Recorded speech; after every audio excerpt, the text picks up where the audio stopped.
Hello students, आज हम पढ़ेंगे चैप्टर 2 का पार्ट 8 पोर्शन और उसमें हम लोगों ने टॉपिक लिया हुआ है that is pollen pistil interaction. Pollen pistil interaction का मीनिंग है पोलन जब आ रहा है पॉलिनेशन से तो पिस्टिल के साथ किस तरह से वो इंटरेक्शन कर रहा है।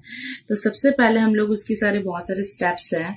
तो किस तरह से पोलन आ रहा है, पोलन पॉलिनेशन के थ्रू आ रहा है। पोलन जब पॉलिनेशन के थ्रू आके स्टिग्मा के ऊपर बैठ रहा है तो ये जरूरी नहीं है कि वो पोलन उसी स्टिग्मा के कंपेटिबल पे होगा। कभी कभी पोलन कंपेटिबल भी होता है और इनकम्पेटिबल भी होता है। तो पोलन ऑफ कभी जब सेम स्पीसीज का आता है दैट इज वो कंपेटिबल है। कभी कभी पोलन दूसरे स्पीसीज का आके चले जाता है that is the self incompatibility. और इसी तरह से पिस्टिल उसकी एबिलिटी को रिकॉग्नाइज करता है, पता लगाता है कि भाई पोलन ग्रेन को हमें एक्सेप्ट करना है या रिजेक्ट करना है। ओके, कोई और आएगा तो वो रिजेक्ट कर देगा, उसी के जैसा होगा तो वो एक्सेप्ट कर लेगा। तो ये हम लोगों ने पोलन पिस्टिल इंटरेक्शन में हम लोगों को पढ़ना है। अब वही पोलन जब कंपेटिबल यानी एक्सेप्ट कर रखा है तो पिस्टिल क्या करेगा, उसको पोस्ट पॉलिनेशन यानी आगे की प्रोसेस को कंप्लीट करेगा और फर्टिलाइजेशन टेक्स प्लेस करता है। तो पोलन यदि पोलन सेल्फ इनकम्पेटिबल है तो पिस्टिल क्या करेगा, इट रिजेक्ट्स द पोलन। ये वो क्या कर देगा, पोलन को रिजेक्ट करेगा और पोलन जर्मिनेशन होने नहीं देगा। तो पिस्टिल रिकॉग्नाइज करता है, पता लगाता है कि मुझे पोलन को किस तरह से एक्सेप्ट करना है और रिजेक्ट करना है। वो कौन करवाता है, सिर्फ एक पोलन के ऊपर एक केमिकल कंपोनेंट है, पोलन का वॉल स्पोरोपोलिन और कुछ प्रोटीन के कंटेंट और हाइड्रोलाइटिक एंजाइम्स होते हैं जिसके थ्रू पता लगा सकते हैं कि पोलन उसके ऊपर बैठ रहा है कि नहीं, उस स्टिग्मा को लेना है कि नहीं लेना है। उस पोलन को, पोलन का जो वॉल होता है वो कुछ केमिकल कंपोनेंट से बना हुआ है जिससे स्टिग्मा को पता लगना चाहिए कि इस पोलन को एक्सेप्ट करना जैसा है या उसे रिजेक्ट करना है। और यही कंपेटिबल पॉलिनेशन जब हो जाता है कि हाँ एक्सेप्ट हो चुका है तो पोलन ग्रेन जर्मिनेट होता है और धीरे धीरे वो पोलन ट्यूब को प्रोड्यूस करता है। किसके थ्रू करेगा, इंटाइन लेयर हेल्प करता है पोलन ट्यूब बनाना। और पोलन ट्यूब कहाँ से निकलेगा, जर्म पोर से। मैंने आप लोगों को पहले से बताया है जर्म पोर क्या है, वो जहाँ पे एक्साइन लेयर में स्पोरोपोलिन एब्सेंट होता है उस पोर्शन को जर्म पोर बोलते हैं। तो वो इंटाइन के थ्रू पोलन ट्यूब निकलता है और जर्म पोर से निकल के स्टिग्मा को डिहाइड्रेट करके स्टिग्मा से निकल के वो स्टाइल से फॉलो ऑन होता है। तो स्टूडेंट्स ये जो भी स्टेप्स मैंने आप लोगों को बताया उसको हम रिटन फॉर्म में लिख के और अच्छे से समझते हैं। तो पोलन पिस्टिल इंटरेक्शन में पॉलिनेशन का गारंटी ये नहीं होता कि ट्रांसफर ऑफ पोलन एक ही स्पीसीज का होता है, that is the compatible pollen. तो first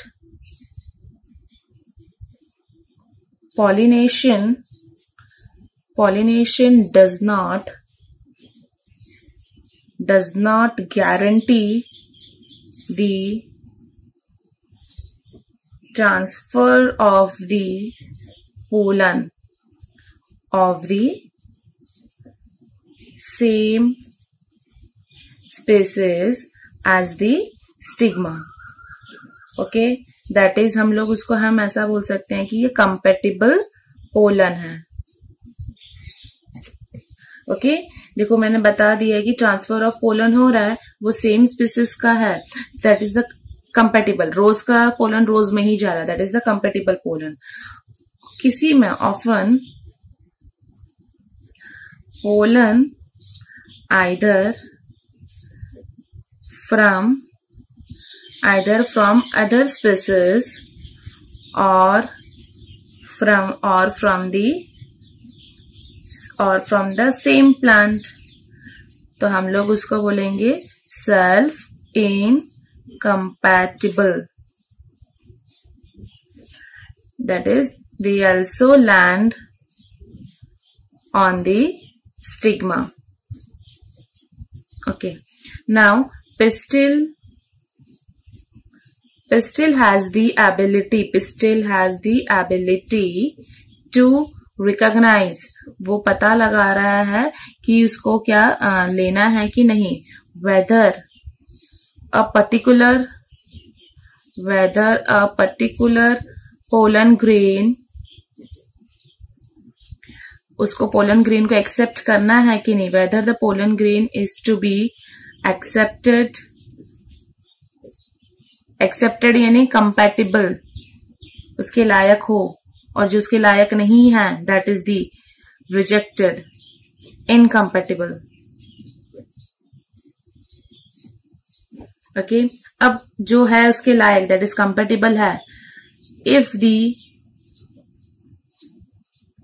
the pollen compatible, the pistil accepts the pollen and promotes,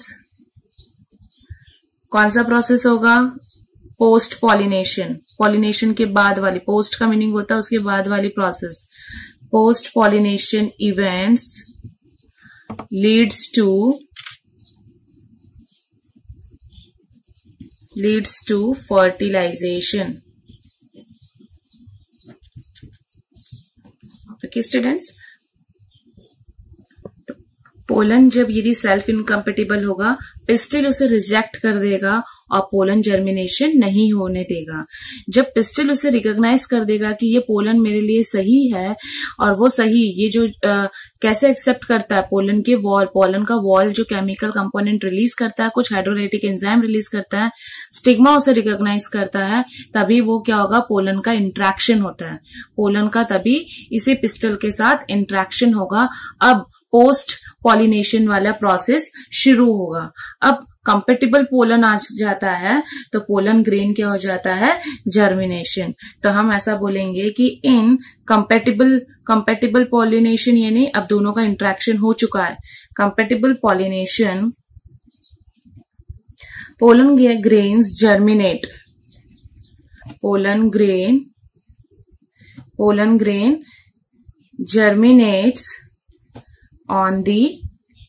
germinates on the stigma to produce, pollen जैसे ही स्टिग्मा के ऊपर बैठेगा तो क्या प्रोड्यूस करेगा students, pollen tube. Okay, pollen tube. और कहां से ये पोलन ट्यूब निकलता है, बोलो स्टूडेंट्स, थ्रू दी जर्म पोर. अब ये जो जैसे ही जर्म पोर से पोलन ट्यूब निकलता है, तो पोलन ट्यूब जैसे ही निकलता है तो पोलन ट्यूब के अंदर कौन से कंटेंट होता है, प्लीज याद करिए स्टूडेंट्स. पोलन के अंदर कौन कौन होता है, वेजिटेटिव और कौन सा सेल होता है दूसरा, दैट इज जनरेटिव. तो वो जैसे ही पोलन ट्यूब निकलेगा तो उसके अंदर का जो भी मटेरियल है वो पोलन ट्यूब से पास होगा. ओके, तो हम ये नेक्स्ट पॉइंट हम लिखते हैं, that is the content of the pollen grain move into the pollen tube, and pollen tube grows through the tissues of the. अब वो जैसे ही पोलन ट्यूब आएगा तो stigma and style and reaches कहां पर पहुंचेगा, रिचेज अप टू दी, और वो ओवरी तक पहुंच जाएगा. ओके, कुछ प्लांट्स में पोलन ग्रेन्स के 2 सेल कंडीशन होते हैं, 3 सेल कंडीशंस भी होते हैं. Okay, and pollen tubes carry, pollen tube, अब पोलन ट्यूब क्या लेके जा रहा है, it carry the 2 male gametes. Okay, male पहले से ही लेके जाएगा फ्रॉम दी बिगिनिंग. अब वो कहां से लेके जा रहा है, देखो पोलन ट्यूब के अंदर कौन है, मेल गैमेट है. ओके, अब यही पोलन ट्यूब आफ्टर रीचिंग दी ओवरी, हम लोगों ने पढ़ा हुआ है कि ओवरी का स्ट्रक्चर किस तरह से, आफ्टर रीचिंग दी ओवरी, ओवरी के अंदर कौन है, it enters the ovule, okay, और नीचे वाला part that is the micropyle and, okay, through the micropyle and then enters one of the micropyle में एग एपरेटस था. एग एपरेटस क्या हुआ students, egg plus synergids, okay good.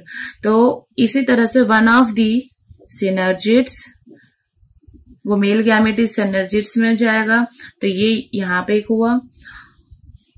अब all the events from pollen deposition to the stigma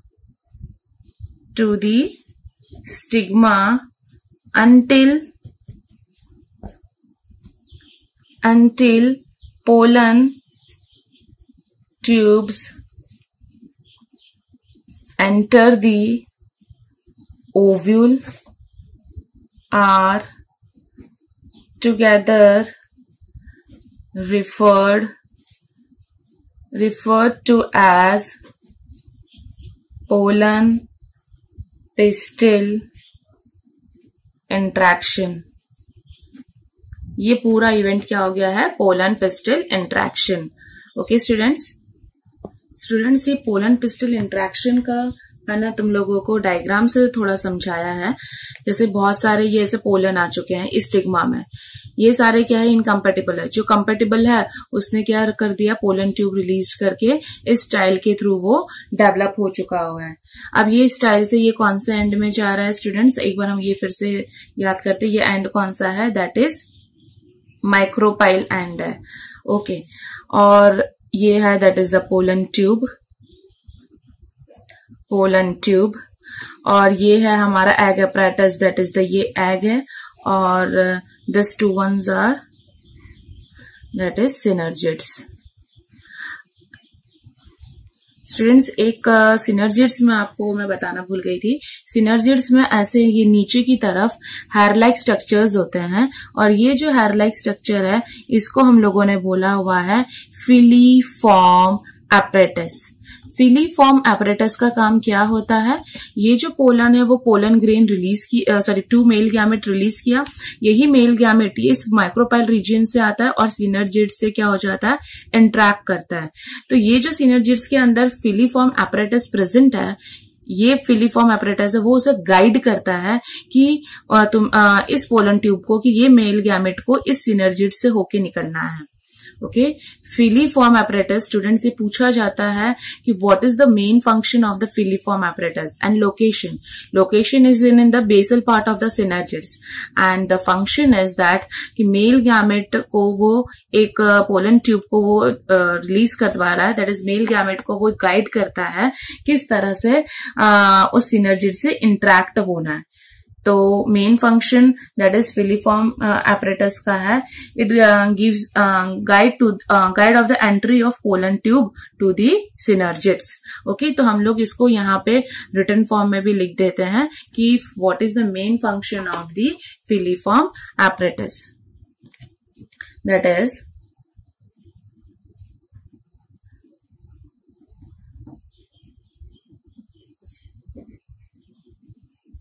guidance of the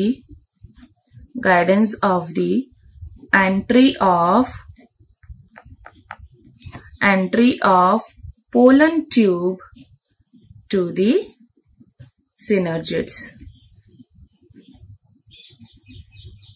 Okay, and यही सारे event को हम लोग क्या बोलते हैं, पोलन पिस्टल इंट्रैक्शंस. तो स्टूडेंट्स प्लीज आज का ये जो मैंने टॉपिक आप लोगों को पढ़ाया है पोलन पिस्टल इंट्रैक्शन, वो अच्छे से एक बार क्लियर करिए. विथ डायग्राम आप लोगों को ये लर्न भी करना है, तो ये ध्यान रखिएगा स्टूडेंट्स. अब स्टूडेंट्स हमारा नेक्स्ट टॉपिक आता है आर्टिफिशियल हाइब्रिडाइजेशन. आर्टिफिशियल हाइब्रिडाइजेशन का मीनिंग है इन दिस पोलन ग्रेन्स हम लोग यूज करते हैं पॉलिनेशन के लिए, और स्टिग्मा को हम लोग प्रोटेक्टेड करते हैं जिससे दूसरे पोलन ना आ सकें. ओके, तो उसको हम लोग बोलते हैं artificial hybridization. In this pollen grains are used for pollination, and the stigma is protected from unwanted pollen, मतलब कोई भी और पोलन ना आ सके और वही पोलन आए, उसके लिए हम लोग ये आर्टिफिशियल हाइब्रिडाइजेशन के टेक्निक्स यूज करते हैं। ओके, अब ये जो टेक्निक्स है वो 2 मेथड से हम लोग यूज कर सकते हैं। फर्स्ट टेक्निक है हमारा that is emasculation,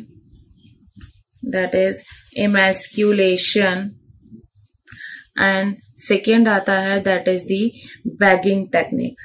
okay, emasculation method में आता है, ये हम लोग इमेस्कुलेशन एंड बैगिंग टेक्निक हम किस में यूज कर सकते हैं, ओनली बाइसेक्सुअल फ्लावर, क्योंकि उसी में ही हम लोगों को डर है कि कोई भी और भी पोलन आके उसके ऊपर बैठ सकता है, पर हमें सिर्फ उसी स्पीसीज का ही पोलन डालना है। रोज का स्पीसीज हमें रोज में ही डालना है, ना कि सनफ्लावर का पोलन ग्रेन उसके अंदर आना चाहिए। ओके, तो इमेस्कुलेशन में होता है like in bisexual flower, removal of anthers from the flower bud before the anther dioecious यानी break down। ओके, एक बाइसेक्सुअल फ्लावर है, तो हम लोगों ने क्या करा कि एंथर जब डिहाइशियस हो रहा, कब होगा, मैंने आप लोगों को पहले बताया हुआ है कि जो माइक्रोस्पोरेंजियम की लेयर्स है वो फाइब्रस होता है, पोलन वहां से निकलता है, दैट इज द एंथर डिहाइशियस हो रहा है। उसी टाइम पे हम लोग क्या कर देंगे, स्टैमेन को, एंथर को हटा दिया जाएगा। ओके, अब एंथर को हटा दिया, अब पोलन क्या कर लेंगे हम लोग, एक जगह पे इकट्ठा कर देंगे। अब वो फ्लावर में क्या है, एंथर नहीं है, सिर्फ कौन बैठा है, स्टिग्मा बैठा है। तो स्टिग्मा को मैंने क्या कर दिया, रैप कर दिया बटर पेपर से। समझ में आया स्टूडेंट्स? सपोज ये एक ऐसा फ्लावर है, ओके, ये इसका एंथर है, ये इधर एंथर है, ये ऐसा पिस्टिल है, ये एंथर, तो मैंने क्या करा, इस एंथर को मैंने हटा दिया, किससे, फोर्सेप्स से। ओके, अब यहाँ पे ये जो स्टिग्मा है वहां आपको मैंने क्या रैप कर दिया, बटर पेपर से रैप कर दिया है। तो ये रैप कर दूंगी, तो जब भी ये पोलन मुझे लग रहा है कि स्टिग्मा रिसेप्टिव बता रहा है, खुल रहा है, स्टिग्मा खुल रहा है, उसी टाइम पे मैं पोलन उसके ऊपर डस्टेड कर दूंगी, डस्टेड यानी उसके ऊपर डाल दूंगी। ओके, ऐसा फ्लावर जिसमें एंथर को मैंने काट रखा है और सिर्फ अकेला स्टिग्मा पोर्शन है, तो वैसे फ्लावर को मैं इमेस्कुलेटेड फ्लावर बोलती हूँ। ओके, तो हम लोग यहाँ पे before the anther dehiscence using a pair of dissection box में मैंने आप लोगों को बताया हुआ है फोर्सेप किसे बोलते हैं। तो without any injury is called, that is emasculation. Okay, now that is bagging method क्या है, emasculated flower मैंने आपको बताया, ऐसा फ्लावर जिसमें एंथर को हटा दिया गया हुआ है वो। emasculated flower have to be covered with a bag of suitable size। Generally वो जो बैग बनाया है वो किससे बना हुआ चाहिए, दैट इज बटर पेपर से। जनरली बटर पेपर, मैंने ये पूरे इसको रैप कर दिया है। ये हम लोग सिर्फ स्टिग्मा को भी रैप कर सकते हैं। टू प्रिवेंट, हम लोगों ने क्यों ऐसा बैग बनाया है, जिससे कोई और स्पीसीज का पोलन ग्रेन ना आ सके। To prevent contamination of its stigma, contamination of stigma यानी वो स्टिग्मा किसी और से और को एक्सेप्ट ना कर सके with pollen. Okay, and this process is known as the bagging. Okay students, अब स्टूडेंट्स मैंने आप लोगों को बता रखा था कि किस तरह से वो बैगिंग में हम लोगों ने बैग बना दिया है। स्टिग्मा को, वो फ्लावर को। अब वो जैसे ही स्टिग्मा बैग्ड फ्लावर मतलब स्टिग्मा रिसेप्टिविटी लेगा तो पोलन ग्रेन्स क्या हो जाएगा, हम लोग उसके ऊपर डस्टिंग कर देंगे जिससे एक फ्रूट डेवलप हो सके। अब ये सब हम लोग किसके लिए कर रहे हैं, सिर्फ हम लोग एक बाइसेक्सुअल फ्लावर के लिए। पर इन यूनिसेक्सुअल फ्लावर उसमें कोई प्रॉब्लम है ही नहीं, क्योंकि सिर्फ अकेला मेल होगा या फीमेल होगा। Okay, in unisexual flowers there is no need for emasculation। उसे हमें कट करने की जरूरत ही नहीं है एंथर या ये सबको। Okay, the female flower buds are bagged before the flower open, and when the stigma receptivity, जब स्टिग्मा ले लेगा, when the stigma becomes receptive, pollination जैसे ही होगा pollination होना शुरू हो जाएगा। pollination is carried out using the desired pollen and flower। वापस हम लोग उसको रीबैग्ड कर देंगे। यूनिसेक्सुअल फ्लावर का समझ में आया स्टूडेंट्स। हम लोग क्या करेंगे, इसमें इमैस्कुलेशन करने की जरूरत नहीं है, एंथर को काटना नहीं है। ओके, और वही फीमेल फ्लावर होगा, स्टिग्मा वाला होगा, उसको हम लोग बैग्ड कर देंगे जैसे फ्लावर खुलता है, ओपन होता है, और स्टिग्मा जैसे रिसेप्टिव होता है पॉलिनेशन को कैरिड आउट कर देंगे। हमें सिर्फ किसको रैप करना है, फीमेल फ्लावर को ही करना है, मेल को करने की कोई जरूरत ही नहीं है। ओके, क्योंकि रिसेप्टिविटी हमें चेक करनी पड़ती है। तो स्टूडेंट्स, आज का मैंने टॉपिक ले रखा है artificial hybridization and the pollen pistil interaction. इसके रिलेटेड मैं आपको क्वेश्चंस दे रही हूँ, वो आपको लिखना है स्टूडेंट्स। सो स्टूडेंट्स, आज के रिलेटेड यही पार्ट 7 के कुछ क्वेश्चंस है, आप लोगों को इसको लर्न करना है और लिखना है। Thank you so much students.